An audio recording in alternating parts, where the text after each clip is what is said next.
Good day po sa lahat ng mga kamanong natin diyan. Ito naman po ang ating impact range na 48 volts. So ayan, makikita niyo po diyan, set na po natin 'yan and meron na po tayo dito sa ating unit. So tignan natin kung ano ba yung kakayahan ng ating unit. So dito po is lithium-ion brushless. Pag sinabing brushless, hindi ka na magpapalit ng carbon po diyan. 48 volts na rin po 'yan, 350 newton meter and then 0 up to 3,000 rotation per minute.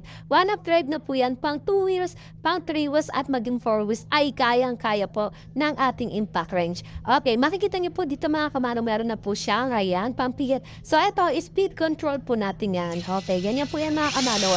Pwede niyong painaan at palakasan. Kung gusto niyo naman ibalik sa nakaraan, ay may reverse na po yan mga kamano. So i-click niyo lang po yan. Ayan. Okay, to the left and to the right na po siya. Hindi lang po yan mga kamano, meron na rin po siyang low and high torque. So mga kamanong, hindi lang po yan yung makukuha nyo. Meron na po siyang isang battery, isang fast charger, at meron na rin po siya dito mga kamanong na iba pang kasama. So tignan natin, ayan, meron na po siyang mga socket.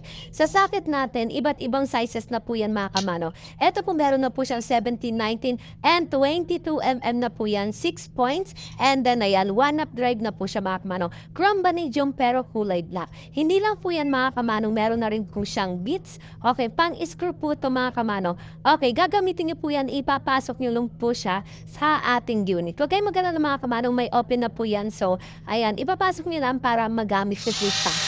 Hindi lang po yan mga kamanong, may o-ring na rin po siya. Ayan, pang-lock po sa bala at sa unit. So, napakaganda po. Ayan, heavy duty and quality na po ang ating impact range. 48 volts. Sa may nais po, i-grab nyo na po yan. And I thank you!